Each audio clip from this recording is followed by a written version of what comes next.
barroom piano player is offered 10 grand to bring back the head of a man who has impregnated the daughter of a very powerful crime lord. Sound cool? Because I'm here to talk about Bring Me the Head of Alfredo Garcia from 1974.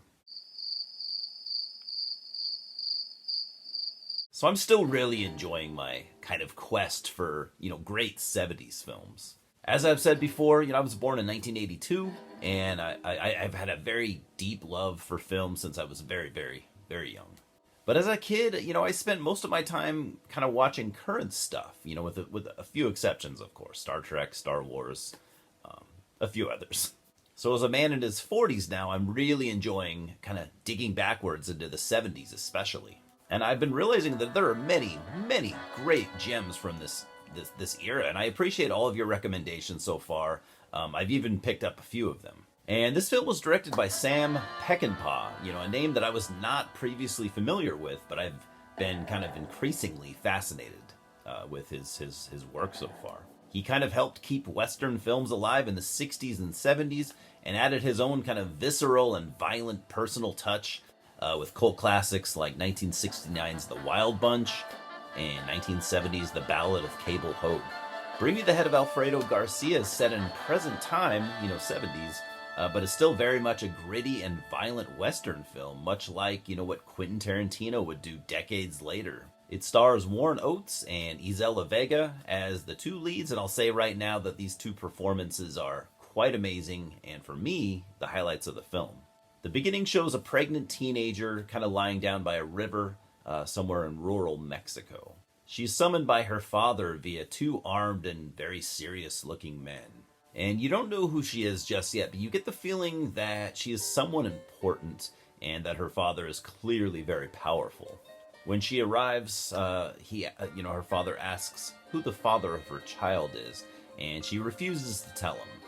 It doesn't take long to realize that her father is probably some sort of crime lord, and definitely not a good person, and the girl likely has, no love for the man.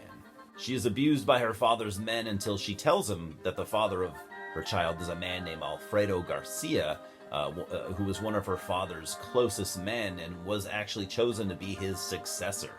And this infuriates him, of course, and he offers a $1 million bounty for finding Alfredo, and he does not even want him alive. He only wants his head to be returned as proof, hence the, absolutely badass movie title. In fact, the title intrigued me so much that I almost bought the Blu-ray just based on that. I had seen it kind of lounging around at one of our local shops, and I had passed it by a number of times, but every time I would pass it by, I would pick it up and look at it, and like, God, I bet this is a cool movie, but I just didn't know enough to, I should have bought it long ago. But I became even more intrigued when I saw that the lead was played by Warren Oates, who I really liked in Race with the Devil. So back to the film. 2 months later in Mexico City, you got these two American hitmen named Sappensley and Quill, and they have had no luck finding Alfredo Garcia, but they continue their search in a local bar where none of the locals know where to find him. And then they meet Benny, a charismatic piano player and retired U.S. Army officer played by Warren Oates. He says the name does sound familiar, but, he doesn't know where to find the guy. He then goes to see his girlfriend Alita, a prostitute and maid played by Isela Vega, to see if she knows anything about Garcia's whereabouts. Since she's got a lot of connections, she knows a lot of people. She hesitatingly admits to cheating on Benny with Garcia, who had died a week ago in a car accident. So here's a big twist in the story here. Alfredo Garcia is already dead. Nobody has to even kill him. And Benny sees this, understandably, as an easy way to make some quick cash, and decides to go and see Sappensley and Quill at their hotel room where they're, currently staying. And despite the $1 million bounty that has been offered, they make a deal with Benny. 10 grand. If he could bring back Garcia's head. Clearly looking to take advantage of him. He convinces Alita to bring him to Garcia's grave, not telling her the real reason, of why he wants to go there. And again, you can totally see why Benny would accept this mission. He doesn't have to kill anyone, and he's got a leg up on the competition. He knows where the body is. But as you can imagine, things are often more difficult than they seem, and it turns out that he's not the only one headed for Garcia's grave. So, I mean, you've got an anti-hero traveling through rural Mexico on a mission to collect a bounty. You know what I mean? He's a sleazy drunk. He doesn't have any money, just a car, a pistol, and, well, he's got a $200 cash advance from the hitmen. And this is absolutely a Western film set in the 1970s, and I think that it's brilliant for that reason. I mean, it's just so awesome. And let me tell you, man, this film is gritty, and it's so violent, and Sam Peckinpah pulls no punches here.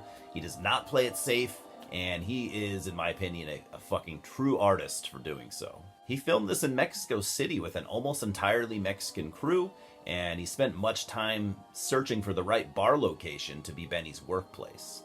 Members of the crew told Sam about the bar owner's shady past, even involving a rumor that the man had once killed a woman there. Peckinpah said that he chose Mexico for filming because he had greater freedom there, and he wanted to distance himself from the American film industry, which he in his opinion was already dead at that point. And he made some serious enemies from this, these statements and actions, but he stood his ground.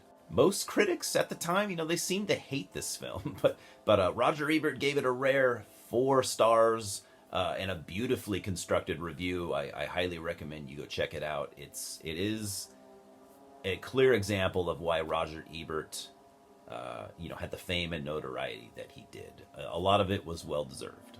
Many others found it to be a slow, meandering, and needlessly graphic film. I say their fucking loss. I loved this film, and I thought it was amazing. A jaded anti-hero just taking a chance to get out of the rut that is his life, but learns that no amount of money is worth having the blood of innocent people on your hands. I'm giving Bring Me the Head of Alfredo Garcia a 10 out of 10, because nobody loses all the time. Cheers, guys.